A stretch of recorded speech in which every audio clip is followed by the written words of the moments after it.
السلام عليكم ورحمة الله وبركاته. الحمد لله نحمده ونستعينه ونؤمن به ونتوكل عليه ونعوذ بالله من شرور أنفسنا ومن سيئات أعمالنا. من يهده الله فلا مضل له ومن يضلله فلا هادي له ونشهد أن لا إله إلا الله وحده لا شريك له ونشهد أن محمدًا عبده ورسوله أرسله بالهدى ودين الحق ليظهره على الدين كله ولو كره المشركون. فأعوذ بالله من الشيطان الرجيم. بسم الله الرحمن الرحيم. إن الله وملائكته يصلون على النبي يا أيها الذين آمنوا صلوا عليه وسلموا تسليما. يا ربي بالمصطفى بلغ مقاصدنا واغفر لنا أمام الله يا واسع الكرم. وعلى محمد سيدنا ومولانا മുഹമ്മദ്. പ്രിയമുള്ള സഹോദര സഹോദരിമാരെ, ആഴ്ചതോറും നടത്തി വരാറുള്ള മതപഠന ക്ലാസ്സിലാണ് നാം ഒരുമിച്ച് കൂടിയിട്ടുള്ളത്. അല്ലാഹു തആല നമ്മുടെ ഒരുമിച്ച് കൂടലും പിരിയലും അവൻ്റെ പൊരുത്തത്തിലുള്ള ഒരു സൽക്കർമ്മമായി നമ്മളിൽ നിന്ന് കബൂലാക്കുമാറാവട്ടെ. കഴിഞ്ഞ കാലങ്ങളിലൊക്കെ ഈ ക്ലാസ്സിൽ മുടങ്ങാതെ പങ്കെടുത്തിരുന്ന പലരും രോഗികളാണ്. ദുആ കൊണ്ട് വസിയത്ത് ചെയ്തിട്ടുണ്ട്. അല്ലാഹുവേ, അവരുടെ രോഗങ്ങളെ നീ ശിഫയാക്കണേ റഹ്മാനെ. പലരും മരണപ്പെട്ടുപോയി. അവരുടെ ബർസഖിയായ ലോകം നീ ഖൈറിലാക്കി അനുഗ്രഹിക്കണേ റഹ്മാനെ. പ്രത്യേകിച്ച് ഈ പള്ളിക്ക് ചുറ്റും മടവട്ട് കിടക്കുന്ന മുഴുവൻ മുഅ്മിനീങ്ങളുടെയും ബർസഖിയായ ലോകം നീ നന്മയിലാക്കി അനുഗ്രഹിക്കണേ റഹ്മാനെ.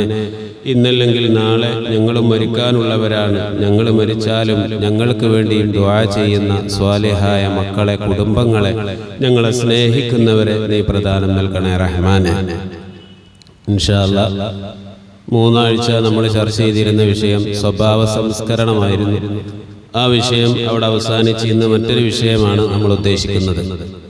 അഥവാ നമ്മുടെ നാവ് കൊണ്ട് ഉള്ള വിപത്തുകൾ, നാവിനെ സൂക്ഷിക്കേണ്ടത് ആവശ്യകത, നാവിനാലുണ്ടാകുന്ന ദോഷങ്ങൾ, നാവിനെ സൂക്ഷിച്ച് ജീവിച്ചാലുള്ള നേട്ടങ്ങൾ. നബി സല്ലല്ലാഹു അലൈഹി വസല്ലമ തങ്ങൾ പറഞ്ഞ ഹദീസുകൾ മാത്രമാണ് ഇന്ന് സ്വല്പനേരം നിങ്ങളുടെ ശ്രദ്ധയിൽ ഞാൻ ഓർമ്മപ്പെടുത്തുന്നത്. നാവുമായി ബന്ധപ്പെട്ട്, നാവിനെ സൂക്ഷിക്കേണ്ടതുമായി ബന്ധപ്പെട്ട് നബി സല്ലല്ലാഹു അലൈഹി വസല്ലമ തങ്ങൾ പറഞ്ഞ ഹദീസുകൾ. ഇത് വളരെ പ്രാധാന്യമുള്ള ഒരു വിഷയമാണ്. ഇൻഷാ അല്ലാഹ് നമുക്ക് വിഷയത്തിലേക്ക് പോവാം. സഹോദരിമാരൊക്കെ പ്രത്യേകം ശ്രദ്ധിക്കേണ്ട ഒരു കാലമാണ്, അല്ലെങ്കിൽ ഒരു വിഷയമാണ് ഇത്. നബി സല്ലല്ലാഹു അലൈഹി വസല്ലമ തങ്ങൾ പഠിപ്പിക്കുന്ന ഒരു ഹദീസിലൂടെ മൻ സ്വമത നജ, ആരെങ്കിലും മിണ്ടാതിരുന്നാൽ അവൻ വിജയിച്ചു. മിണ്ടാതിരിക്കുക എന്ന് പറയുമ്പോൾ നമ്മളത് നേരെ എതിരായിട്ട് മനസ്സിലാക്കരുത്. തിന്മ ചെയ്യുന്ന ഒരാളെ കണ്ടാൽ മിണ്ടാതിരിക്കണമെന്നോ, തിന്മ പറയുന്ന ഒരാൾ അത് കേട്ടാൽ അത് തിരുത്തി കൊടുക്കരുത് എന്നോ, അതൊന്നുമല്ല ഇവിടെ പറഞ്ഞ ഉദ്ദേശം. പലപ്പോഴും നമ്മൾ മിണ്ടാതിരുന്നാൽ ഒരുപാട് പ്രശ്നങ്ങൾ സോൾവ് ചെയ്യാൻ പറ്റും. അതാണ് ഇവിടെ ഉദ്ദേശിക്കുന്നത്. നമ്മുടെ ഒരു വാക്കുകൊണ്ടായിരിക്കും, ഒരു വാക്കുകൊണ്ട് ഭീകരവാദം ഇവിടെ ഉണ്ടാക്കാം, ഒരു വാക്കുകൊണ്ട് വർഗീയത നാടുകളിൽ ഉണ്ടാക്കാം, സ്നേഹിച്ചിരുന്ന ആളുകളെ തമ്മിൽ തെറ്റിക്കാൻ ഒരു വാക്കുമതി. ഇങ്ങനെ ഒരുപാട് വാക്കുകൾ സ്ഥാനത്തും ആസ്ഥാനത്തും പ്രയോഗിക്കുന്നതിലൂടെ വന്നു ചേരുന്ന വിപത്തുകളാണ്. അപ്പൊ അത്തരം പദപ്രയോഗങ്ങളിൽ നിന്ന് പറയാതെ ഒരാൾ മിണ്ടാതിരുന്നാൽ, അതാണ് മൻ സ്വമത, ആരെങ്കിലും മിണ്ടാതിരുന്നാൽ ഫനജ, അപ്പോൾ അവൻ വിജയിച്ചവനായി എന്ന് പറയാനുണ്ടായ കാരണം നബി സല്ലല്ലാഹു അലൈഹി വസല്ലമ തങ്ങൾ പഠിപ്പിക്കുന്ന മറ്റൊരു ഹദീസിൽ കാണാം, മൻ യതകഫലു ലീ ബിമാ ബൈന ലിഹയൈഹി വരിജ്ലൈഹി അതകഫലു ലഹു ബിൽ ജന്ന. ഒരാൾ അവന്റെ രണ്ട് കാലുകൾക്കിടയിലുള്ള ഒരു അവയവങ്ങളെ കൊണ്ട്, അഥവാ ഗുഹ്യാവയവമാണ് ഉദ്ദേശിക്കുന്നത്. അതേപോലെ തന്നെ അവന്റെ താടിയെല്ലുകൾക്കിടയിലുള്ള ഒരു അവയവം നാവാണ് ഉദ്ദേശിക്കുന്നത്. ഈ രണ്ട് കാര്യങ്ങളെ കൊണ്ട് ഒരാൾ തിന്മ ചെയ്യില്ല എന്നെനിക്ക് ജാമ്യം തന്നാൽ, എന്നെനിക്ക് ഉറപ്പ് തന്നാൽ അവന് സ്വർഗം ലഭിക്കുമെന്ന് ഞാനും ഇതാ സാക്ഷി പറയുന്നു എന്ന് ഷഫീഉനാ റസൂലുള്ളാഹി സ്വല്ലല്ലാഹു അലൈഹി വസല്ലം. ഏറ്റവും കൂടുതൽ നമ്മൾ നരകത്തിലേക്ക് അടുപ്പിക്കുന്ന, വഴികേടിലേക്കാക്കുന്ന രണ്ട് അവയവങ്ങളെ കുറിച്ചാണ് ഈ ഹദീസിലൂടെ നബി തങ്ങൾ പറഞ്ഞത്. ഒന്ന് അവന്റെ നാവ്, മറ്റൊന്ന് അവന്റെ ഗുഹ്യാവയവം. ഇത് രണ്ടുകൊണ്ടും നിങ്ങൾ തിന്മ ചെയ്യൂല എന്ന് എനിക്ക് ഉറപ്പ് തരുമോ? എന്നാൽ ഞാൻ ഇതാ ഉറപ്പ് തരുന്നു സ്വഹാബികളെ, നിങ്ങൾക്ക് സ്വർഗമുണ്ട് എന്ന് ഞാൻ ഇതാ വാഗ്ദാനം ചെയ്യുന്നു എന്ന് നബി തങ്ങൾ പഠിപ്പിക്കുകയാണ്. അപ്പൊ നമ്മളെ നരകത്തിലേക്ക് കൊണ്ടെത്തിക്കുന്നതിന് എത്രത്തോളം നമ്മുടെ നാവിന് സ്വാധീനമുണ്ട് എന്നതാണ് ഈ ഹദീസ് സൂചിപ്പിക്കുന്നത്. സുഇല റസൂലുള്ളാഹി സ്വല്ലല്ലാഹു അലൈഹി വസല്ലം, ഒരിക്കൽ നബി സ്വല്ലല്ലാഹു അലൈഹി വസല്ലം തങ്ങളോട് ചോദിക്കപ്പെട്ടു, അന്നക്ബരി യുദ്ഖിലുന്നാസു അൽ ജന്ന, അധികവും ജനങ്ങളെ സ്വർഗത്തിൽ പ്രവേശിപ്പിക്കുന്ന കാര്യം എന്താണ്? അധിക ആളുകളും സ്വർഗത്തിലേക്ക് പോവാൻ ഉതകുന്ന കാര്യം എന്താണ് നബിയെ എന്ന് ചോദിച്ച സമയത്ത് ഫഖാല, നബി തങ്ങൾ പറഞ്ഞു, തഖ്വല്ലാഹ് വ ഹുസ്നുൽ ഖുലുഖ്. മുമ്പത്തെ വിഷയത്തിൽ നമ്മൾ പറഞ്ഞതാണ്, അല്ലാഹ്ക്ക് തഖ്വ ചെയ്യുക, സൽ സ്വഭാവം. അത് അധിക ജനങ്ങളെയും സ്വർഗത്തിൽ കൊണ്ടുപോകുന്ന ഒരു കാര്യമാണെങ്കിൽ, വസുഇല അന്നക്ബരി മാ യുദ്ഖിലുന്നാർ, നരകത്തിലേക്ക് ജനങ്ങളെ കൊണ്ടുപോകുന്ന സൽക്കർമ്മം എന്താണ് നബിയേ എന്നും ചോദിച്ചു. ഫഖാല, അപ്പൊ നബി തങ്ങൾ പറയുകയാണ്, അത് അൽഫമു വൽ ഫർജു, അവന്റെ ഗുഹ്യാവയവും അവന്റെ നാവുമാകുന്നു, വായയുമാകുന്നു എന്ന് ഷഫീഉനാ റസൂലുള്ളാഹി സ്വല്ലല്ലാഹു അലൈഹി വസല്ലം. നേരത്തെ പറഞ്ഞ ഹദീസിന്റെ മറ്റൊരു രീതി, സ്വർഗത്തിൽ കടത്തുന്ന രണ്ട് കാര്യങ്ങൾ, അല്ലാഹ്ക്ക് തഖ്വ ചെയ്യലും അതേപോലെ തന്നെ സൽ സ്വഭാവവും. നരകത്തിലേക്ക് കൊണ്ടുപോകുന്ന രണ്ട് അവയവം ഒരു മനുഷ്യന്റെ ശരീരത്തിലുണ്ട്. അധിക ജനങ്ങളും ഇത് കാരണമാണ് നരകത്തിൽ പോകുന്നത് എന്നാണ് നബി തങ്ങൾ പറഞ്ഞത്. അപ്പൊ ഇതിന്റെ ഗൗരവം നമ്മൾ മനസ്സിലാക്കണം. നിസ്കരിക്കാത്തത് കൊണ്ടെന്നോ അല്ലെങ്കിൽ ഹജ്ജ് ചെയ്യാത്തത് കൊണ്ടെന്നോ സക്കാത്ത് കൊടുക്കാത്തത് കൊണ്ടോ ആണ് ജനങ്ങൾ നരകത്തിലേക്ക് പോകുന്നത് എന്നല്ല നബി തങ്ങൾ ഇവിടെ പറഞ്ഞത്. പിന്നെയോ അവന്റെ നാവ് കാരണമായി, അവന്റെ ഗുഹ്യാവയവം കാരണമായി, ഈ രണ്ട് കാരണങ്ങളെ കൊണ്ടാണ് അധിക ജനങ്ങളും നരകത്തിലേക്ക് പോകുന്നത്. ജനങ്ങളെ, സ്വഹാബികളെ നബി തങ്ങൾ ഓർമ്മപ്പെടുത്തുകയാണ്. അപ്പൊ ഈ വിഷയം വളരെ ഗൗരവമാണ് എന്ന് നമ്മൾ മനസ്സിലാക്കണം. ഒക്കെ ഹദീസുകൾ മാത്രമേ ഞാൻ പറയുന്നുള്ളൂ. മറ്റൊരു ഹദീസിൽ കാണാം, മുആദ് ബിൻ ജബൽ റളിയല്ലാഹു അൻഹു ആണ് ഈ ഹദീസ് പറയുന്നത്. യാ റസൂലല്ലാഹ്, ഒരിക്കൽ മഹാനവറുകൾ നബി സല്ലല്ലാഹു അലൈഹി വസല്ലമ തങ്ങളുടെ അടുക്കൽ വന്നുകൊണ്ട് ചോദിക്കുകയാണ്, സംസാരം നിമിത്തം ഞങ്ങൾ പരലോകത്ത് ശിക്ഷിക്കപ്പെടുമോ നബിയെ? സംസാരിക്കുന്നത് കൊണ്ട്, തമാശ പറയുന്നത് കൊണ്ട് നമ്മൾ ഒരുപാട് സംസാരിക്കുമല്ലോ വായാടിത്തത്തോടുകൂടെ. ഇങ്ങനെ സംസാരിക്കുന്നത് കാരണമായി ജനങ്ങൾ നാശത്തിലകപ്പെടുമോ നബിയെ, ശിക്ഷിക്കപ്പെടുമോ നബിയെ എന്ന് ഈ മുആദ് ബിൻ ജബൽ റളിയല്ലാഹു അൻഹു നബി തങ്ങളോട് ചോദിച്ചപ്പോൾ നബി തങ്ങൾ പറയാണ്, വഹൽ യകുബ്ബുൻ നാസ ഫിന്നാരി അലാ മനാഖിരിഹിം ഇല്ലാ ഹസായിദു അൽസിനതിഹിം. ഓ മുആദേ, എന്താണ് നീ വിചാരിക്കുന്നത്?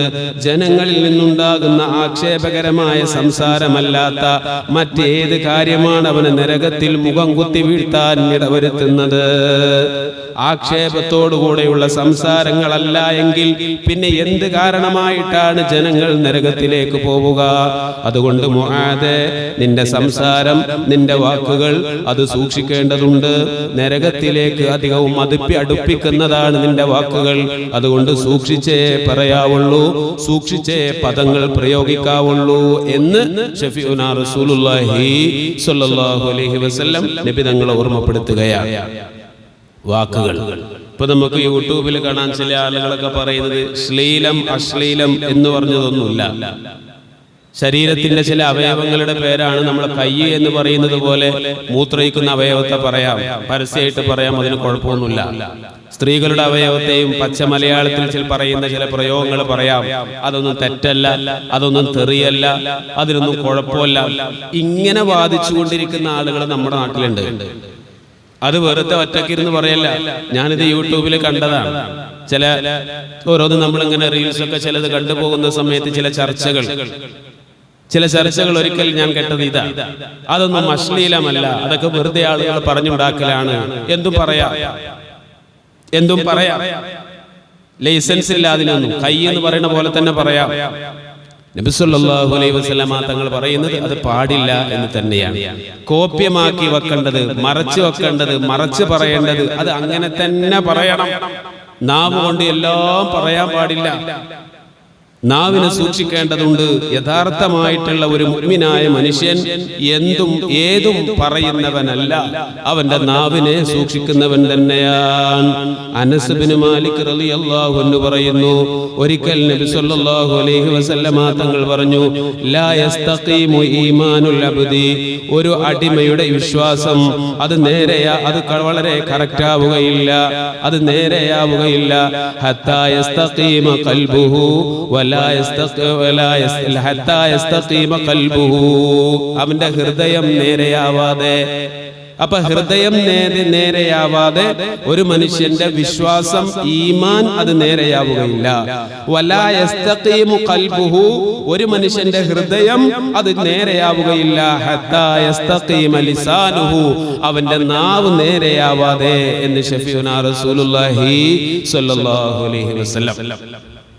അതുകൊണ്ടാണല്ലോ ഖൽബ് നന്നാവാനുള്ള, ഹൃദയം നന്നാവാനുള്ള മാർഗം പറഞ്ഞു തരുന്ന ഭാഗത്ത് മഹാന്മാര് പറയുന്നതായിക്കൊണ്ട് കാണാം, ലാ ഇലാഹ ഇല്ലല്ലാഹനെ നീ അധികരിപ്പിക്കണം, ദിക്റുകളെ നീ അധികരിപ്പിക്കണം, അല്ലാഹുവിന്റെ അസ്മാഉകളെ നീ വർദ്ധിപ്പിക്കണം. അങ്ങനെ വർദ്ധിപ്പിക്കുമ്പോൾ ഈ നാവിലൂടെ ഈ അല്ലാഹ് എന്നുള്ള ബോധം അവന്റെ ഖൽബിലേക്ക് ഇറങ്ങും.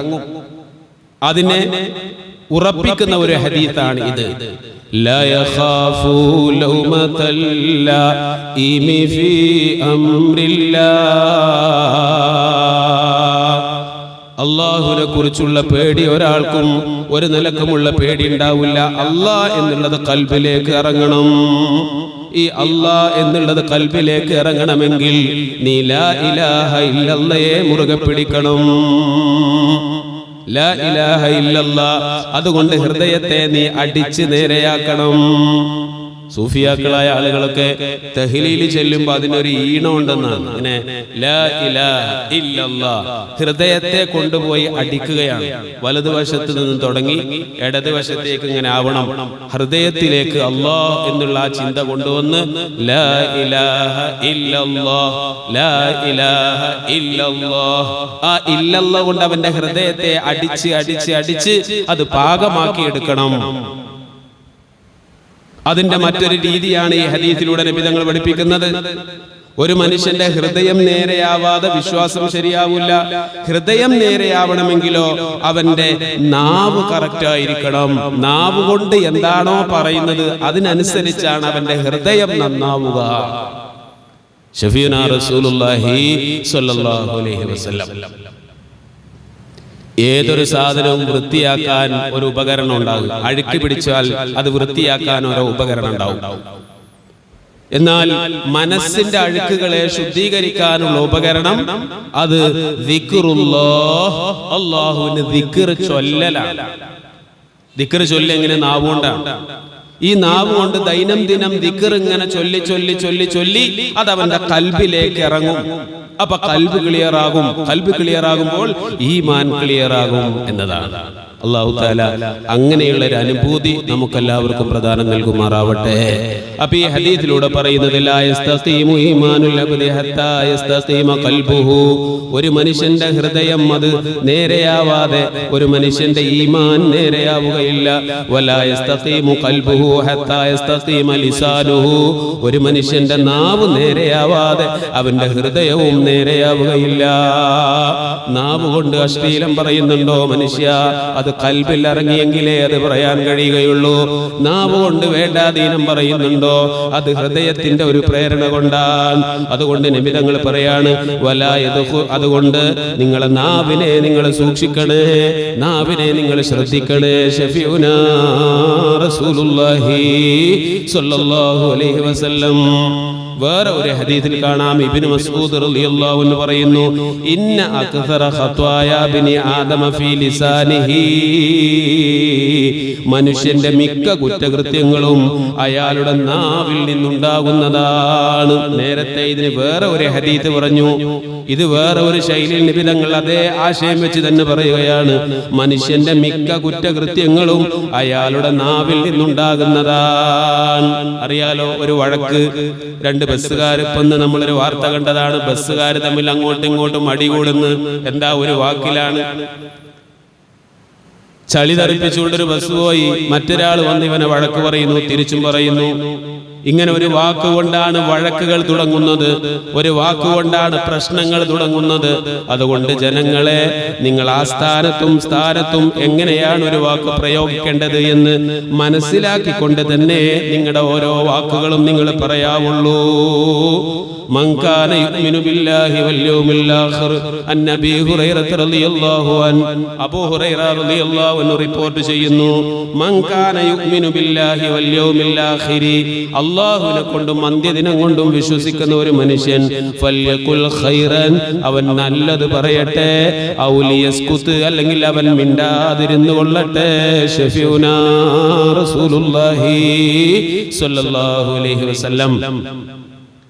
ചില വാക്കുകളൊക്കെ പറഞ്ഞു കഴിഞ്ഞതിന്റെ ശേഷമായിരിക്കും നമ്മൾ ആലോചിക്കുക, എത്ര ഇപ്പം ഞാനത് പറഞ്ഞിട്ട് എനിക്ക് കിട്ടിയേ, അല്ലെങ്കിൽ എന്തിനെ ഇപ്പം ഞാനത് പറഞ്ഞു കഴിഞ്ഞിട്ടല്ല ആലോചിക്കേണ്ടത്, പറയുന്നതിന് മുമ്പ് ആലോചിക്കണം. നബി തങ്ങളാണ് അവിടെ പറയുന്നത്, അള്ളാഹിനെ കൊണ്ടും അന്ത്യദിനം കൊണ്ടും വിശ്വസിക്കുന്നുണ്ടോ? നമ്മളൊരു വാക്ക് പറയുമ്പോൾ അതുകൊണ്ട് ഉപകാരം ഉണ്ടാവണം. പിത്തനുണ്ടാകുന്ന വാക്ക് പറയരുത്. പരസ്പരം അങ്ങോട്ടും ഇങ്ങോട്ടും വൈരാഗ്യം ഉണ്ടാക്കുന്ന വാക്ക് പറയരുത്. ഇനിയൊരു ദീനിയായ ഒരു കാര്യം ഒരാൾക്ക് നമ്മൾ പറഞ്ഞു കൊടുത്താൽ അയാൾക്ക് നമ്മളോട് ദേഷ്യാവും, അത് അയാളോട് പറയണ്ട എന്നല്ല ഈ പറഞ്ഞതിനർത്ഥം. നമുക്കറിയാലോ, ഒരു പ്രശ്നമല്ലാത്തടത്ത് നമ്മൾ എന്തേലും പോയിട്ട് ചെറിയൊരു വാക്ക് പറഞ്ഞാൽ അതിന്റെ പേരിൽ അവിടെ പ്രശ്നം തുടങ്ങുന്നുണ്ടെങ്കിൽ മിണ്ടാതിരിക്കുക, നല്ലത് മാത്രം പറയാൻ ശ്രമിക്കുക, അതല്ലാന്നെങ്കിൽ മിണ്ടാതിരിക്കുക. അതാണ് അള്ളാഹുവിനെ കൊണ്ടും അന്ത്യദിനം കൊണ്ടും വിശ്വസിക്കുന്ന ഒരാൾ ചെയ്യേണ്ടത് എന്ന് നബി സല്ലല്ലാഹു അലൈഹി വസല്ലമ തങ്ങൾ പഠിപ്പിക്കുകയാണ്.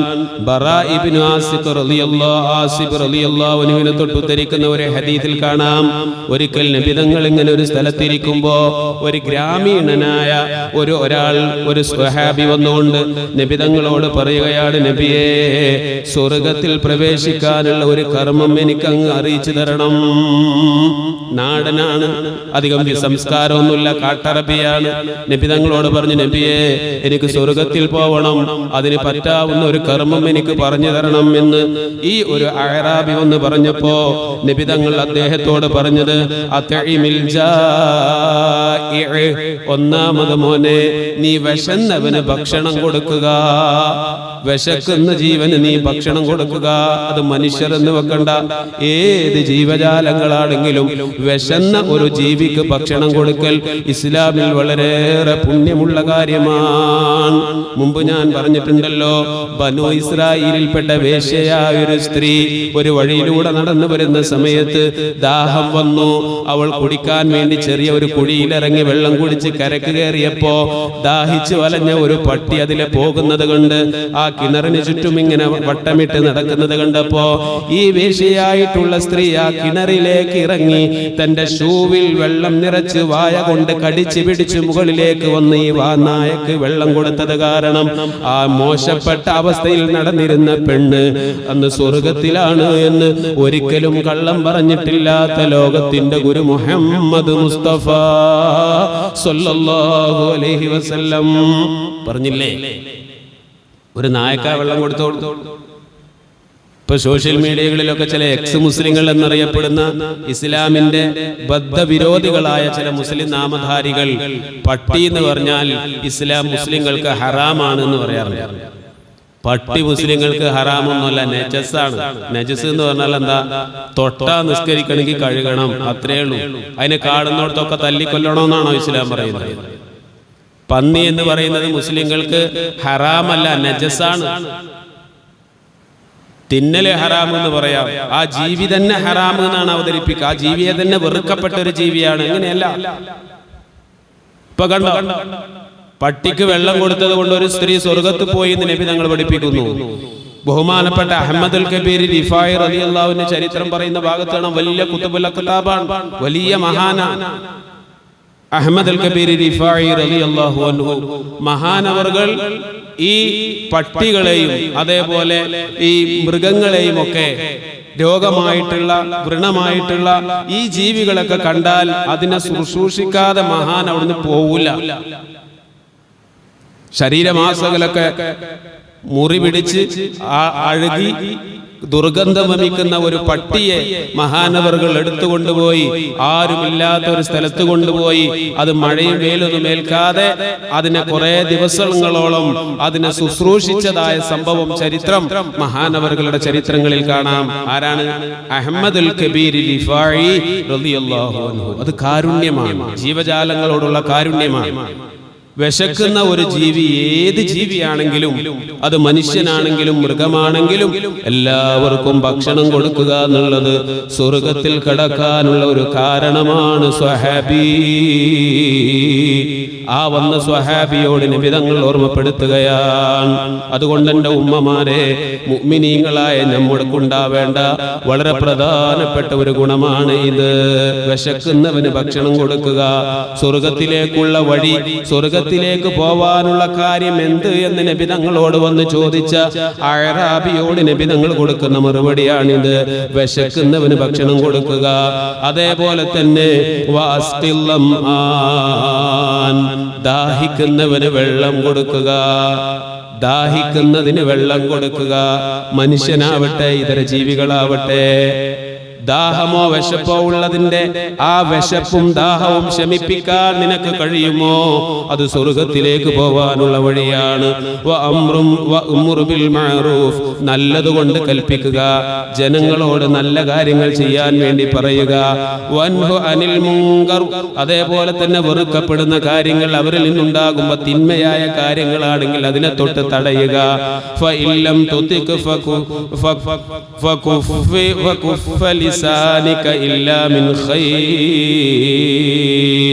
അതേപോലെ തന്നെ നിന്റെ നാവിനെ നീ നന്മയിലല്ലാതെ മറ്റൊന്നിലേക്കും ചലിപ്പിക്കാതിരിക്കുക. നിന്റെ നാവ് കൊണ്ട് നല്ല കാര്യമല്ലാതെ മറ്റൊന്നും പറയുന്നതിനെ നീ തടഞ്ഞു വെക്കുക.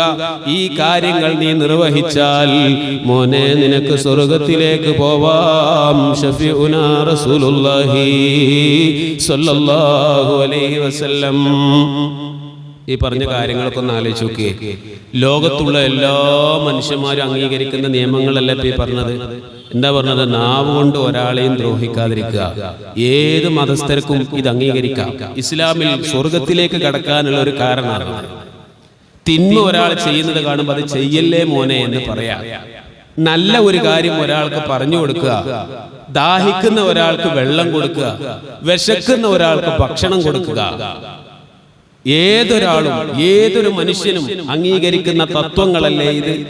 സ്വർഗത്തിലേക്ക് പോവാനുള്ള കാരണങ്ങൾ വന്ന് ചോദിച്ച ആളോട് നബി തങ്ങൾ പറഞ്ഞു കൊടുത്ത മറുപടിയാണിത്. ഇസ്ലാമിന്റെ ആശയങ്ങൾ, ഇസ്ലാമിന്റെ സംസ്കാരങ്ങൾ, ഇസ്ലാമിന്റെ നിയമവ്യവസ്ഥകൾ എത്ര സുന്ദരമാണ്. അതുകൊണ്ട് തന്നെയാണ് ഇസ്ലാമിനെതിരെ ആ എല്ലാ ആളുകളും കൊഞ്ഞനം കൊത്തിക്കൊണ്ടിരിക്കുന്നത്.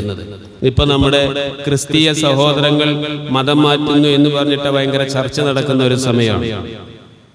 അവിടെ ചില ക്രിസംഗികളും അതേപോലെ തന്നെ അല്ലാത്ത സംഘികളുമായിട്ടുള്ള ആളുകളൊക്കെ ചോദിക്കുന്ന ചില ചോദ്യങ്ങളുണ്ട്.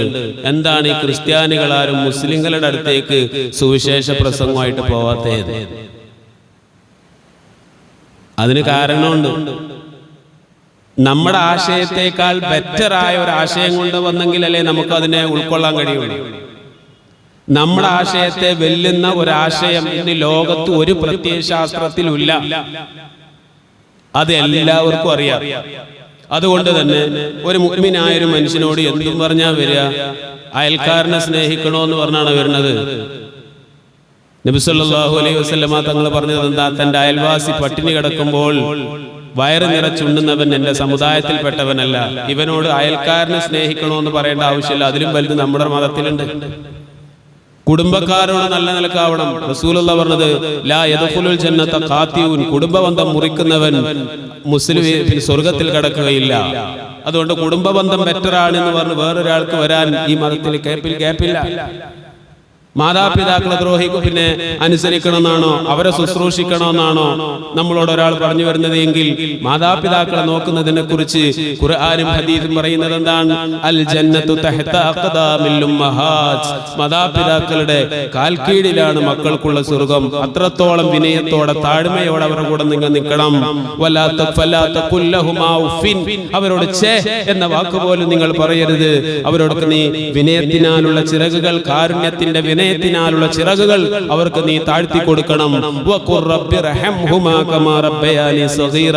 ചെറുപ്രായത്തിൽ അവരെന്നെ പോറ്റി വളർത്തിയതുപോലെ അല്ലാഹുവേ അവർക്ക് രണ്ടുപേർക്കും നീ ഗുണം ചെയ്യണമേ എന്ന് മാതാപിതാക്കൾക്ക് വേണ്ടി ദുആ ചെയ്യണം. ഇതാണ് ഇസ്ലാമിന്റെ നിയമം.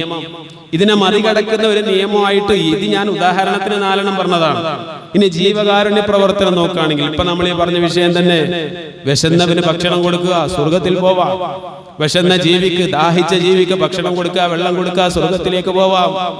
ഇനി ഒരു റോഡിലൂടെ നീ നടന്നു പോകുമ്പോ അശ്രദ്ധമായ വഴിയിലൂടെ വരുന്ന ഒരാൾ അപകടത്തിൽപ്പെടാൻ സാധ്യതയുള്ള കല്ലോ എന്തെങ്കിലുമൊക്കെ വൃക്ഷത്തിന്റെ ശിഖരങ്ങളോ റോഡിലേക്ക് വന്നിട്ടുണ്ടെങ്കിൽ അത് നീക്കിയാൽ അത് കാരണവും നിനക്ക് സ്വർഗത്തിൽ പോവാം. അങ്ങനെ സ്വർഗത്തിൽ കടന്ന ഒരു സ്വഹാബിയെ കുറിച്ച് നബി തങ്ങൾ പറഞ്ഞിട്ടുണ്ട്.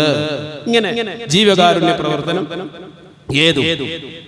ഏതാശയം വെച്ച് നോക്കിയാലും നമ്മൾ പറയുന്ന നമ്മുടെ മതത്തിലുള്ള ആ ഒരു പോയിന്റിനേക്കാൾ ബെറ്റർ ആയിട്ടുള്ള ഒരു നിയമം, ഒരാശയം, ഒരു സന്ദേശം തരാൻ ഒരാൾക്കും ലോകത്ത് കഴിയില്ല. അതുകൊണ്ട് തന്നെ നമ്മുടെ മതം മോശാണ്, നിങ്ങളുടെ ആശയം ശരിയല്ല, അതിനേക്കാൾ ഇന്നതാണ് നല്ലത് എന്ന് പറഞ്ഞുകൊണ്ട് നമ്മുടെ അടുത്ത് വരാൻ ഒരാൾക്കും അത്ര നല്ലൊരു പ്രത്യയശാസ്ത്രം ഇല്ല എന്നതുകൊണ്ട് തന്നെയാണ് ആരും വരാത്തത്. പക്ഷെ സംഘികൾ അത് പറയൂല. അവര് നേരെ തിരിച്ചാ പറയുള്ളൂ. എന്താ പറയാ? മുസ്ലിമിന്റെ കാക്കാമാരുടെ അടുത്ത് പോയി കഴിഞ്ഞാൽ വിവരം അറിയും, അവര് കൈ വെട്ടും തല വെട്ടും എന്നാ പറയാ. അതൊന്നുമല്ല, കൈയും തലയും വെട്ടിയിട്ടൊന്നുമല്ല. ഏതൊരാള് ഇത്തിരിയെങ്കിലും ബോധമുള്ള ഏതൊരാൾക്കും ആരോടും സംസാരിച്ച് നിൽക്കാൻ പറ്റും. അത്ര സുന്ദരമായ ആശയങ്ങളാണ്. ഇതാണ് വിശുദ്ധമായ ഇസ്ലാമിന്റെ പ്രത്യേകത. വിശുദ്ധ ഇസ്ലാം ഫോളോ ചെയ്യുന്ന ഒരു മനുഷ്യൻ, ആ മനുഷ്യൻ അങ്ങനെയാകണം ലോകത്തുള്ള എല്ലാവരും എന്നാണ് ഏതൊരാളും സമ്മതിക്കുള്ളൂ. ഏതൊരാളും അങ്ങനെ പറയുള്ളൂ. ഈ സുന്ദരമായ ആശയത്തെ വികലമാക്കുകയാണ് ഇപ്പോ സോഷ്യൽ മീഡിയകളിലൂടെ പലതും പറഞ്ഞുകൊണ്ടിരിക്കുകയാണ്. അതൊക്കെ ഇസ്ലാമിന്റെ ഈ ആശയത്തിന്റെ മാഹാത്മ്യമാണ്. എന്തോ ആവട്ടെ, ഇൻഷാ അല്ലാഹ് മറ്റൊരു വിഷയത്തിൽ നമുക്ക് അതൊക്കെ വിശദമായി കൊണ്ട് പറയാം. ഇനി ഇബ്നു മസ്ഊദ് റളിയല്ലാഹു അൻഹു പറയുന്ന ഒരു ഹദീസിൽ കാണാം, അന്നാസു സലാസ, ജനങ്ങൾ 3 വിഭാഗം ആളുകളാണ്. ഒന്ന് ഗാനിമുൻ, ഒന്നാമത്തത് ഗാനിമ് എന്ന് പറയും. രണ്ടാമത്തത് സാലിം എന്ന് പറയും. മൂന്നാമത്തത് ഷാഹിബ് എന്ന് പറയും. ഇങ്ങനെ 3 വിഭാഗമാണ് ജനങ്ങൾ. ഫൽ ഗാനിമു, അപ്പോൾ ഗാനിമ് എന്നാൽ അല്ലദീ യദ്കുറുല്ലാഹു തആല. അവൻ എന്താണ് ഗാനിം എന്ന് വെച്ചാൽ അവൻ അല്ലാഹു സുബ്ഹാനഹു തആലയെ ഓർക്കുന്നവനാണ്, അല്ലാഹുവിനെ ദിക്ർ ചൊല്ലുന്നവനാണ്. അവനാണ് ഗാനിം എന്ന് പറയുന്നത്. വസാലിമു, സാലിം എന്ന് വെച്ചാൽ അവൻ മൗനം പാലിക്കുന്നവനാണ്. സാലിം മൗനം പാലിക്കുന്നവനാണ്. വശാഹിബുല്ലദീ യഖൂലു ഫിൽ ബാത്തിലി, അതേപോലെ ഷാഹിബ് എന്ന് പറയുന്ന മനുഷ്യൻ അവൻ തിന്മകളിൽ, അനാവശ്യ സംസാരങ്ങളിൽ ഏർപ്പെടുന്ന ആളാണ്. ഇങ്ങനെ 3 വിഭാഗമാണ് ജനങ്ങൾ. ഇതിൽ മൂന്നാമത്തെ മോശപ്പെട്ട വിഭാഗമായി നബി തങ്ങൾ പറയുന്നത് മോശം സംസാരം സംസാരിക്കുന്ന ആളാണ്. ആ വിഭാഗത്തിൽ നിങ്ങൾ പെട്ടുപോവരുതേ എന്ന് ഹബീബുനാ റസൂലുള്ളാഹി സ്വല്ലല്ലാഹു അലൈഹി വസല്ലം. അപ്പൊ അല്ലാഹുവിനെ ഓർക്കുന്ന, അല്ലാഹുവിനെ ദിക്ർ ചൊല്ലുന്നവനാണ് ഗാനിം. അതേപോലെ ആവശ്യത്തിന് മാത്രം സംസാരിക്കുന്നവനാണ്, മൗനം പാലിക്കുന്നവനാണ് സാലിം. അതേപോലെ അനാവശ്യ സംസാരത്തിൽ ഏർപ്പെടുന്നവനാണ് ഷാഹിബ്. ഇങ്ങനെ 3 വിഭാഗമാണ് ജനങ്ങൾ. അതുകൊണ്ട് ജനങ്ങളെ, നിങ്ങൾ അല്ലാഹ് ഇഷ്ടപ്പെട്ട ആദ്യത്തെ 2 വിഭാഗങ്ങളിൽ നിങ്ങൾക്ക് പെടാവുന്നതാണ്. മൂന്നാമത് സംസാരം കൊണ്ട് മറ്റൊരാളെ ദ്രോഹിക്കുന്നവരിൽ, ആ വിഭാഗത്തിൽ ജനങ്ങളെ നിങ്ങൾ പെടരുതേ, നിങ്ങൾ ഉൾപ്പെടരുതേ എന്ന് ശഫീഉനാ റസൂലുള്ളാഹി സ്വല്ലല്ലാഹു അലൈഹി വസല്ലം. ഒരു മുഅ്മിനായ ഒരു മനുഷ്യന്റെ ഒരു അടയാളം നബി സല്ലല്ലാഹു അലൈഹി വസല്ലമ തങ്ങൾ പഠിപ്പിക്കുന്നുണ്ട്. അവൻ സംസാരിക്കുന്നതിന്റെ മുമ്പ് ചിന്തിക്കും. ചില ആളുകൾ സംസാരിച്ചിട്ടേ ചിന്തിക്കുകയുള്ളൂ. അത് പാടില്ല. നബി തങ്ങൾ പഠിപ്പിക്കുന്ന ഇന്ന ലിസാനൽ മുഅ്മിനി, ഒരു മുഅ്മിനായ മനുഷ്യന്റെ നാവ്, സംസാരം, അത് വറാഅ ഖൽബിഹി, അവന്റെ ഖൽബിന്റെ പിന്നിലായിരിക്കും. അഥവാ ഫഇദാ അറാദ അൻ യതകല്ലമ ബിശൈഇൻ തദബ്ബറഹു ബിഖൽബിഹി സുമ്മ അംലാഹു ബിലിസാനിഹി. ഒരു കാര്യം പറയാൻ ഉദ്ദേശിക്കുമ്പോൾ അത് ഞാൻ പറയണോ വേണ്ടേ ഒന്ന് ആലോചിച്ച് അത് ഗുണകരമാണെങ്കിൽ മാത്രം പറയുക എന്ന ഒരു സ്വഭാവം അത് മുഅ്മിനിനുള്ളതാകുന്നു എന്ന് ശഫീഉനാ റസൂലുള്ളാഹി സ്വല്ലല്ലാഹു അലൈഹി വസല്ലം. ആവശ്യത്തിന് മാത്രമുള്ള സംസാരം, നല്ലത് മാത്രമുള്ള സംസാരം, ആലോചിച്ചുകൊണ്ടുള്ള സംസാരം. ഇനി എന്റെ നേരെ എതിര് ഒരു കപട വിശ്വാസിയുടെ, ഒരു കപടത്തരമുള്ള ആളുടെ നാവ്, സംസാരം, അത് അമാമ ഖൽബിഹി, അവന്റെ ഹൃദയത്തിന്റെ ബാക്കിലായിരിക്കും. അഥവാ ഫഇദാ ഹമ്മ ബിശൈഇൻ അല്ലാഹു ബിലിസാനിഹി വലം യതദബ്ബറുഹു ബിഖൽബിഹി, അവൻ ആലോചിക്കൂല. ഒരു കാര്യം പറഞ്ഞാൽ അതിന്റെ ഭവിഷ്യത്തോ അവന്റെ ദൂഷ്യഫലങ്ങളോ ഇത് എത്ര പ്രത്യാഘാതങ്ങൾ ഇവിടെ ഉണ്ടാക്കുമെന്നോ ചിന്തിക്കുകയില്ല. ഇനി ചിന്തിച്ചാൽ പോലും അത് മൈൻഡ് ചെയ്യാതെ അവൻ പറയുകയും ചെയ്യും. ഇത് മുനാഫിഖായ ഒരു മനുഷ്യന്റെ ലക്ഷണമാകുന്നു എന്ന് ശഫീഉനാ റസൂലുള്ളാഹി സ്വല്ലല്ലാഹു അലൈഹി വസല്ലം. വേറൊരു ഹദീസിൽ കാണാൻ നബി തങ്ങൾ തന്നെ പറയാൻ, മൻ കസുറ കലാമുഹു, ഒരു മനുഷ്യന്റെ സംസാരം അധികരിച്ചു കഴിഞ്ഞാൽ കസുറ സഖ്തുഹു, അവനിലുള്ള പിഴവുകൾ വർദ്ധിക്കുന്നതാണ്. സംസാരം അധികരിച്ചാൽ അവനിലുള്ള പിഴവുകൾ വർദ്ധിക്കും. വമൻ കസുറ സഖ്തുഹു, ഒരാളിലുള്ള പിഴവുകൾ വർദ്ധിച്ചാലോ കസുറതു ദുനൂബുഹു, അവന്റെ ദോഷങ്ങൾ വർദ്ധിക്കും. വമൻ കസുറതു ദുനൂബുഹു, ഒരാളുടെ ദോഷങ്ങൾ വർദ്ധിച്ചാൽ കാനത്തിന്നാറു ഔലാ ബിഹി, അവനാണ് നരകത്തിനോട് ഏറ്റവും അടുത്ത് നിൽക്കുന്നവൻ എന്ന് ശഫീഉനാ റസൂലുള്ളാഹി. സംസാരം അധികരിച്ചോ എങ്കിൽ അത് ദോഷങ്ങൾ കൂട്ടാൻ കാരണമാക്കും. ഇങ്ങനെ ഈ രീതിയിലുള്ളതായ ദോഷങ്ങൾ കൂട്ടിയാലോ അത് അവന് നരകത്തിലേക്ക് എത്തിക്കുന്നതാണ്. അതുകൊണ്ട് സംസാരങ്ങളെ സൂക്ഷിക്കണേ, സംസാരങ്ങളെ ഗൗനിക്കണേ. ആവശ്യമുള്ളത് മാത്രം നിങ്ങൾ സംസാരിക്കുക. ആവശ്യമില്ലാത്ത കാര്യങ്ങളാണെങ്കിൽ അത് നിങ്ങൾ സംസാരിക്കാതിരിക്കുകയും ചെയ്യുക. നാവിനെ സൂക്ഷിച്ച വലിയ മഹാന്മാരുണ്ട്. ബഹുമാനപ്പെട്ട അഹ്മദുൽ കബീർ റിഫായി തങ്ങളൊക്കെ അതിൽപ്പെട്ടവരാണ്. പലതവണ ഒരു ചരിത്രം ഞാൻ പറഞ്ഞിട്ടുണ്ട്. ഒരു കുട്ടിയോട് ഒരിക്കൽ മഹാൻ ചോദിച്ചു, എന്താ മോനെ നിന്റെ പിതാവിന്റെ എന്താ നിന്റെ പേര് എന്ന് ചോദിച്ചപ്പോ ആ കുട്ടി തിരിച്ച് മഹാൻ അവர்களോട് ചോദിക്കുകയാണ്, അല്ല തങ്ങളെ, എന്റെ പേരറിഞ്ഞിട്ട് നിങ്ങൾക്ക് എന്തെങ്കിലും ഗുണമുണ്ടോ? ഇങ്ങനെ ചോദിച്ചാ നമ്മളൊക്കെ എന്താ ചിന്തിക്കാ, ഈ കൊച്ചിന്റെ ഒരു ധിക്കാരം എന്നല്ലേ? മഹാനവറുകൾ ചിന്തിച്ചത് ആ കുഞ്ഞ് പറഞ്ഞത് തന്നെയാണ്. ശരിയാണല്ലോ റബ്ബേ, ഈ കുഞ്ഞിന്റെ പേരറിഞ്ഞിട്ട് എനിക്ക് എന്ത് കിട്ടാനാണ്, എനിക്ക് എന്ത് നേട്ടമാണ്, പരലോകത്ത് എന്ത് ഗുണമാണ് എനിക്കുള്ളത് എന്ന് ചിന്തിച്ച് മഹാൻ പിന്നെ ഒരു പ്രതിജ്ഞ ചെയ്യുകയാണ്, ആവശ്യമില്ലാത്ത ഒരു കാര്യത്തിന് എന്റെ നാവിനെ ഇനി ഞാൻ ചലിപ്പിക്കുകയില്ല.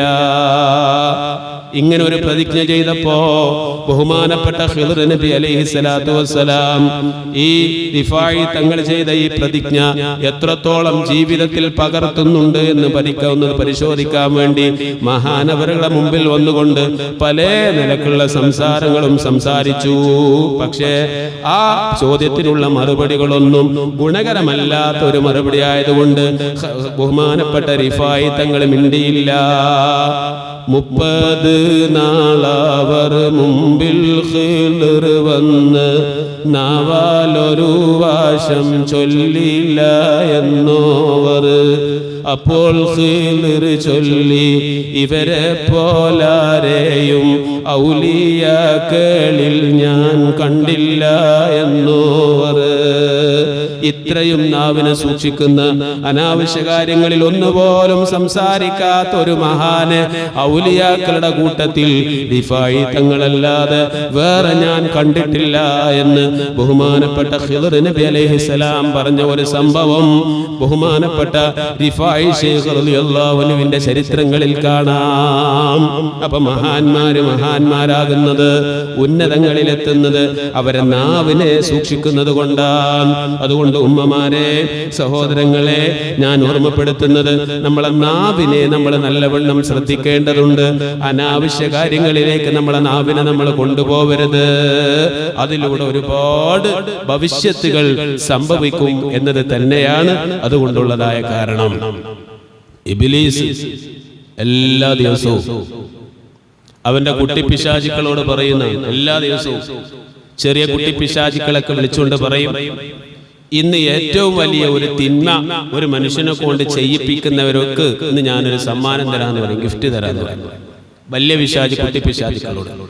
അപ്പൊ ഈ കുട്ടിപ്പിശാചുക്കൾ ആളുകളെ കൊണ്ട് തെറ്റ് ചെയ്യിപ്പിക്കാൻ വേണ്ടി ഓടുമെന്നാണ്. അങ്ങനെ വൈകുന്നേരം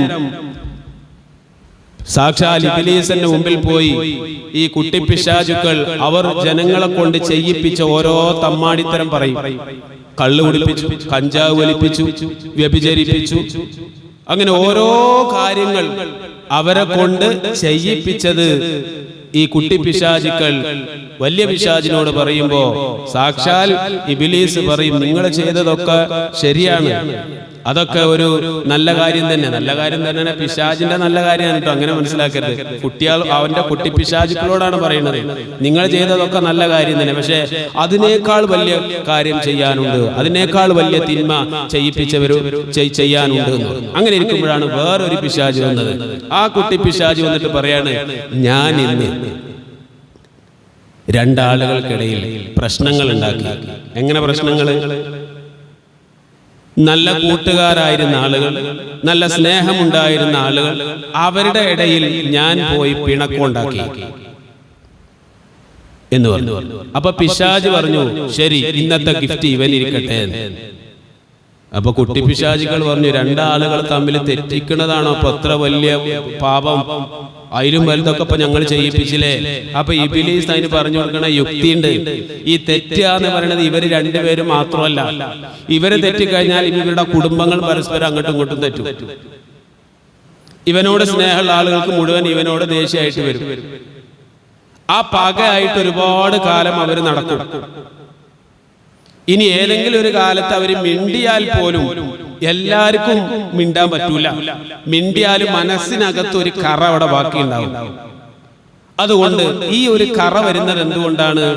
ഇവനെ കുറിച്ച് ഇവൻ പറയാത്തത് പറഞ്ഞു എന്ന് ധരിപ്പിക്കുക, തിരിച്ച് അങ്ങോട്ടും ഇങ്ങോട്ടും അവനെ കുറിച്ച് അവൻ പറയാത്ത ഇവൻ പറഞ്ഞു, ഇവൻ പറയാത്തത് അവൻ പറഞ്ഞു, ഇങ്ങനെ ഒരു തെറ്റിദ്ധാരണ ഉണ്ടാക്കി ഈ വാക്കുകളിലൂടെ ഇവൻ പറഞ്ഞത് പറയാത്തത് പറഞ്ഞു എന്ന് പറഞ്ഞു നടക്കുമ്പോ അത് അവന്റെ മനസ്സിൽ കൊള്ളുകയും മരണം വരെ അവന്റെ ആ എതിർഭാഗത്തുള്ള ആളോടുള്ള മുഷിപ്പ്, ദേഷ്യം മനസ്സിൽ കൊണ്ട് നടക്കുന്ന ഒരു രീതി ഉണ്ടാവുകയും ചെയ്യും. അതുകൊണ്ട് നിങ്ങളൊക്കെ ചെയ്യിപ്പിച്ചത്, കള്ളു കുടിപ്പിച്ചത് ഒരാളെ കൊണ്ടല്ലേ ഉള്ളൂ. അയാൾ കുറച്ചു കഴിഞ്ഞ് തൗബ ചെയ്താൽ അവൻ നന്നാകും. നേരെ മറിച്ച് ഈ കള്ളം പറഞ്ഞുകൊണ്ട് പരസ്പരം നാവിനാലുള്ള തിന്മകൾ നടത്തി അവനെ തെറ്റിച്ച ആളുകൾ മരണം വരെ അവരിലൂടെ അവരുടെ അടുത്ത തലമുറയും അവരുടെ ബന്ധുക്കളും ഒക്കെ ആ തിന്മയിൽ പങ്കുകാരായി മിണ്ടാതിരിക്കുന്ന ഒരവസ്ഥ വന്നില്ലേ? ഇത് തന്നെയാണ് വലിയ പാപം. അതുകൊണ്ട് അയാൾക്കിരിക്കട്ടെ സമ്മാനം എന്ന് പറഞ്ഞ് ആ കുട്ടിപ്പിശാചിന് സമ്മാനം കൊടുക്കുന്ന. ഇപ്പൊ ആലോചിച്ച് നോക്കൂ, നമ്മുടെ വാക്കുകൾ, നമ്മുടെ ചില പദപ്രയോഗങ്ങൾ ഒരു കുടുംബത്തെയും ഒരു സ്നേഹിതന്മാരുടെയും ഇടയിലൊക്കെ തെറ്റിപ്പിക്കാൻ ഉതകുന്നതാണ് എങ്കിൽ എൻ്റെ ഉമ്മമാരെ നമ്മൾ സൂക്ഷിക്കുക. നമുക്കറിയാലോ, നമ്മുടെ മരുമക്കള്, നമ്മുടെ നാത്തൂമാര് നമ്മുടെ വീട്ടിൽ താമസിക്കുമ്പോൾ അവരൊക്കെ നമുക്ക് കുത്തുവാക്കുകളെ കൊണ്ടൊക്കെ ദ്രോഹിക്കാനുള്ള പല സാഹചര്യവും സന്ദർഭവും ഉണ്ടാവും. അങ്ങനെയൊന്നും നമ്മൾ പറയാതിരിക്കുക. നല്ല സ്വഭാവത്തിന്റെ ഉടമകളാവുക. നാവിനെ സൂക്ഷിക്കുക. നബി സല്ലല്ലാഹു അലൈഹി വസല്ലമ തങ്ങൾ വളരെ ഗൗരവത്തോടുകൂടെ പറഞ്ഞ ഒരു കാര്യമാണിത്. ഇൻഷാ അല്ലാഹ് ഇതിന്റെ ബാക്കി നമുക്ക് അടുത്ത ആഴ്ച പറയാം. ഹദീസുകൾ ഇത്രയേ ഉള്ളൂ. ഇനി നാവ് കൊണ്ടുള്ള വിപത്തുകൾ എന്തൊക്കെയാണ്, അതിനെങ്ങനെയൊക്കെയാണ് നാവിനെ നമ്മൾ സൂക്ഷിക്കേണ്ടത്, അതുമായി ബന്ധപ്പെട്ട ഭാഗങ്ങളൊക്കെ ഇൻഷാ അല്ലാഹ് അടുത്ത ആഴ്ച നമുക്ക് പറയാം. അല്ലാഹു തആല തൗഫീഖ് നൽകുമാറാവട്ടെ. ഇന്ന് നമ്മുടെ ഈ പരിപാടിയിലേക്ക് നമ്മുടെ സലാം ഉസ്താദിന്റെ വകയാണ് ചീരണി. മരണപ്പെട്ടുപോയ അവരുടെ കുടുംബങ്ങളിൽ നിന്ന് മരണപ്പെട്ടുപോയവരുടെ പരലോക നന്മ ഉദ്ദേശിച്ചുകൊണ്ട് അല്ലാഹു തആല അതൊക്കെ കബൂലാക്കുമാറാവട്ടെ. ആ സംഭാവനയെ, ആ ചീരണിയെ, സ്വതക്കയെ കബൂൽ ചെയ്യുമാറാവട്ടെ. ഈ ക്ലാസ് തുടങ്ങിയത് മുതൽ ഓരോ ആഴ്ചകളിലായി ഇതിലേക്ക് ഈ രീതിയിൽ തരുന്ന ആളുകൾ, തന്ന ആളുകൾ, ഇനി തരാൻ ഉദ്ദേശിക്കുന്ന ആളുകൾ, അല്ലാഹുവേ അവരുടെയൊക്കെ ഹലാലായ ഉദ്ദേശങ്ങളെ നീ വീട്ടി കൊടുക്കണേ റഹ്മാനെ. പ്രത്യേകിച്ചും മരണപ്പെട്ടു പോയ ആളുകളുടെ പരലോക നന്മ ഉദ്ദേശിച്ചുകൊണ്ട് തന്ന ഒരുപാട് പേരുണ്ട്. ആ സ്വതക്കയുടെയൊക്കെ പ്രതിഫലം അവരുടെ മരണപ്പെട്ടുപോയ ആ ഉമ്മയുടെ, അല്ലെങ്കിൽ അവരാരാണോ ഉദ്ദേശിക്കുന്നതെങ്കിൽ അവരെ അർവാഹിലേക്ക് നീ എത്തിച്ചു കൊടുക്കണേ റഹ്മാനെ. ആമീൻ. ഇൻഷാ അല്ലാഹ് അടുത്ത ആഴ്ചയും ഒരാൾ ഏറ്റിട്ടുണ്ട്. അതിന്റെ ശേഷമുള്ള ആഴ്ച ആരെങ്കിലും താല്പര്യമുണ്ടെങ്കിൽ ആകാവുന്നതാണ്. ബിസ്മില്ലാഹിർ റഹ്മാനിർ റഹീം.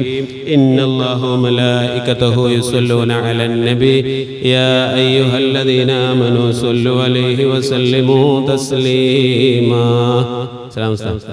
بسم الله الرحمن الرحيم. سبحان الذي أطلع في شهر ربيع الأول قمر نبي الهدى ووجد نوره قبل خلق العالم وسماه محمدا وأخرجه في آخر الزمان كما قدر وأبدى وألبسه خلعة الجمال التي لم يلبسها أحدا فولد بوجه أحجر قمرا مفرقدا لا هو الذي توسل به آدم عليه السلام وافتخر بكونه والدا ما استغاث به نوح عليه السلام فنجا من الردى وكان في صلب إبراهيم عليه السلام حين ألقي في النار فعاد وصار لفظها مخمدا ورأته أمه آمنة رضي الله عنها حين حملت به ملائكة السماء مددا ودخل عليها الأنبياء وهم يقولون لها إذا وضعت شمس الفلاح والهدى فسميه محمدا اللهم صل وسلم وبارك عليه. قال الله عز وجل لقد جاءكم رسول من أنفسكم عزيز عليه ما عنتم حريص عليكم بالمؤمنين رؤوف رحيم. وروي عن النبي صلى الله عليه وسلم أنه قال كنت نورا بين يدي الله عز وجل قبل أن يخلق آدم عليه السلام بألف أيام يسبح الله ذلك النور وتسبح الملائكة بتسبيحه فلما خلق الله تعالى آدم عليه السلام ألقى ذلك النور في طينته فأهبطني الله في صلب آدم عليه السلام إلى الأرض وجعلني في السفينة في صلب نوح عليه السلام وجعلني في صلب الخليل إبراهيم عليه السلام حين قذف به في النار ولم يزل ينقلني ربي من الأسلاب الكريمة الفاخرة إلى الأرحام الزكية الطاهرة حتى أخرجني الله من بين أبوي ولم يلتقيا على صفاه قط. صلى الله على محمد صلى الله عليه وسلم صلى الله على محمد صلى الله عليه وسلم صلى الله على محمد صل يا ربي صل وسلم. أنت تطلع بيننا في الكواكب كالبدور بل وأشرف منه يا سيدي خير النبي. الصلاة على النبي والسلام على الرسول الشفيع الأبطهي والحبيب العربي. أنت أم أم أب ما رأينا فيهما مثل حسنك قط يا سيدي خير النبي. الصلاة على النبي والسلام على الرسول الشفيع الأبطهي والحبيب العربي أنت منجينا غدا من شفاعتك الصفا من لنا مثلك يا سيدي خير النبي الصلاة على النبي والسلام على الرسول الشفيع الأبطهي عربي ارتكبت على الخطا غير حصر وعدد لك أشكو فيه يا سيدي خير النبي الصلاة على النبي والسلام على الرسول الشفيع الأبطهي والحبيب العربي إننا نرجو إلى كأس حوضك للعطش يوم نشر كتابي يا سيدي خير النبي الصلاة على النبي والسلام على الرسول الشفيع الأبطهي والحبيب العربي الشفاعة هب لنا في القيامة مشفقا وأهلنا يا الله يا سيدي خير النبي الصلاة على النبي والسلام على الرسول الشفيع الأبطهي والحبيب العربي الصلاة على النبي كل وقت دائما لاح نجم في السماء سيدي خير النبي الصلاة على النبي والسلام على الرسول الشفيع الأبطهي والحبيب العربي. اللهم صل على سيدنا محمد الفاتح لما أغلق والخاتم لما سبق ناصر الحق بالحق والهادي إلى صراطك المستقيم وعلى آله حق قدره ومقداره العظيم. اللهم صل على سيدنا محمد الفاتح لما أغلق والخاتم لما سبق ناصر الحق بالحق والهادي إلى صراطك المستقيم وعلى آله حق قدره ومقداره العظيم. اللهم صل على سيدنا محمد الفاتح لما أغلق والخاتم لما سبق ناصر الحق بالحق والهادي إلى صراطك المستقيم وعلى آله حق قدره ومقداره العظيم. آمين. الحمد لله رب العالمين حمدا يوفي نعمه ويكافئ مزيدا. اللهم صل على رسولك سيدنا محمد وعلى آل سيدنا ومولانا محمد. അർഹമുർറഹീമീനായ അൽ മലിക്കുൽ ജബ്ബാറായ അല്ലാഹുവേ, ഞങ്ങളിവിടെ ഒരുമിച്ച് കൂടി പറഞ്ഞതിനെയും കേട്ടതിനെയും ചൊല്ലിയതിനെയും ഒക്കെ നീ കബൂലാക്കണേ റഹ്മാനെ. അല്ലാഹുവേ, ഇതിൻ്റെ മിഥില തവാബുകളെ നിൻ്റെ ഹബീബായ ഞങ്ങളുടെ ഷഫീആയ നബി തങ്ങളുടെ ഹളറത്തിലേക്ക് നീ എത്തിക്കണേ റഹ്മാനെ. അല്ലാഹുവേ, നീ ഇഷ്ടപ്പെട്ട നിൻ്റെ സ്വാലിഹീങ്ങൾ, അമ്പിയാക്കൾ, ഔലിയാക്കൾ, ഞങ്ങളുടെ മശായിഖന്മാർ, ഉസ്താദുമാരുടെ ഹളറത്തിലേക്ക് എത്തിക്കണേ റഹ്മാനെ. അല്ലാഹുവേ, അവരുടെയൊക്കെ ഹഖ് ജാവ് ബർക്കത്തുകളെ കൊണ്ട് നിൻ്റെ മഹല്ലായ ഫളല് കൊണ്ട് ഞങ്ങൾക്ക് നീ ഹിദായത്ത് നൽകണേ റഹ്മാനെ. നാഫിആയ ഇൽമു നൽകണേ റഹ്മാനെ. സാഖിബായ അഖൽ നൽകണേ റഹ്മാനെ. കാമിലായ ഈമാൻ നൽകണേ റഹ്മാനെ. അല്ലാഹുവേ, ഞങ്ങൾ പാപികളാണ്, ദോഷികളാണ്, അറിഞ്ഞും അറിയാതെയും രഹസ്യവും പരസ്യമായി ധാരാളം അപാകതകൾ ചെയ്തവരാണ്. നീ പുറത്തു തരണേ റഹ്മാനെ. അഫ്വ് ചെയ്യണേ റഹ്മാനെ. പടച്ചവനെ, ദുനിയാവിൽ ഞങ്ങൾക്ക് നീ ഒരുപാട് അനുഗ്രഹങ്ങൾ ചെയ്തിട്ടുണ്ട്, അതിനൊന്നും ഞങ്ങൾ ശുക്ർ ചെയ്തിട്ടില്ല. അതിൻ്റെ പേരിൽ ഞങ്ങൾക്ക് നൽകിയ ഈ അനുഗ്രഹങ്ങൾ നീ എടുത്തു കളയല്ലേ റഹ്മാനെ.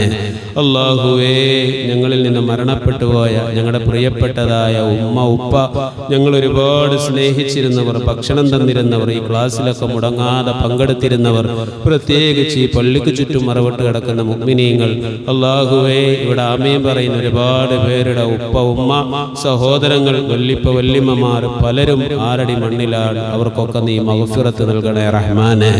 അല്ലാഹുവേ, അവരെയും ഞങ്ങളെയും നിന്റെ സ്വരോഗ സ്വർഗത്തിൽ നീ ഒരുമിച്ച് കൂട്ടണേ റഹ്മാനെ. അല്ലാഹുവേ, പ്രത്യേകിച്ച് ഇന്നത്തെ ചീരണി തന്ന ആ സഹോദരൻ എന്തുദ്ദേശം വെച്ചാണോ തന്നതെങ്കിൽ അല്ലാഹുവേ, അർഹമായ പ്രതിഫലം അവർക്ക് നീ നൽകണേ റഹ്മാനെ. മരണപ്പെട്ടുപോയ അവരുടെ ഉമ്മയുടെ ഖബറിലേക്ക് അല്ലാഹുവേ, ഭാര്യയുടെ ഉമ്മയുടെ ഖബറിലേക്ക് അതിൻ്റെ പ്രതിഫലം നീ എത്തിക്കണേ റഹ്മാനെ. അല്ലാഹുവേ, ആരെ ഉദ്ദേശിച്ചാണോ നൽകിയതെങ്കിൽ അവരുടെ ബർസഖിയായ ലോകം നീ ഖൈറിലാക്കി കൊടുക്കണേ റഹ്മാനെ.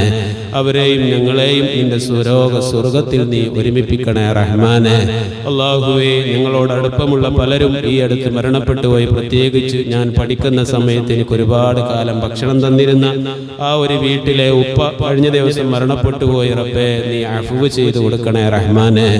പഠിക്കുന്ന സമയത്ത് ക്യാൻറ്റീനിൽ ഞങ്ങൾക്ക് ഒരുപാട് കാലം ഭക്ഷണം തന്നിരുന്ന ഇണ്ടി എന്ന് പറയുന്ന ഒരു സഹോദരൻ അല്ലാഹുവേ മരണപ്പെട്ടു പോയി. നീ പുറത്തു കൊടുക്കണേ റഹ്മാനെ. അല്ലാഹുവേ, ഞങ്ങളെ കൂടെ പഠിച്ചിരുന്ന ഒരു അയ്യൂബ് ഉസ്താദിന്റെ പറയപ്പെട്ട ഉമ്മ കഴിഞ്ഞ ദിവസം മരണപ്പെട്ടു പോയി. അവരുടെ അർവാഹിലേക്കും ഇതിന്റെ മിഥില തവാബുകൾ നീ എത്തിക്കണേ റഹ്മാനെ. അല്ലാഹുവേ, അവരെയും ഞങ്ങളെയും ഒക്കെ നിന്റെ സുവരോഗ സ്വർഗത്തിൽ നീ ഒരുമിപ്പിക്കണേ റഹ്മാനെ. اللهم ربنا آتنا في الدنيا حسنة وفي الآخرة حسنة وقنا عذاب النار. آمين برحمتك يا أرحم الراحمين. بفضل صلى الله على محمد صلى الله عليه وسلم. صلى الله على محمد صلى الله عليه وسلم. اللهم صل على محمد يا رب صل عليه وسلم. ഇൻഷാ അല്ലാഹ് ചീരണിയുണ്ട്, സഹോദരിമാരത് കിട്ടിയിട്ട് പോയാൽ മതി. അടുത്ത ആഴ്ച ഒരാൾ ഏറ്റിട്ടുണ്ട്. അതിൻ്റെ ശേഷമുള്ള ആഴ്ചയിലേക്ക് ആരെങ്കിലും താല്പര്യം ഉണ്ടെങ്കിൽ പറയാവുന്നതാണ്. ആ ചീരണി പെട്ടെന്ന് കൊണ്ടേ കൊടുക്കും ഇൻഷാ അല്ലാഹ്. അസ്സലാമു അലൈക്കും വറഹ്മത്തുള്ളാഹി വബറകാതുഹു.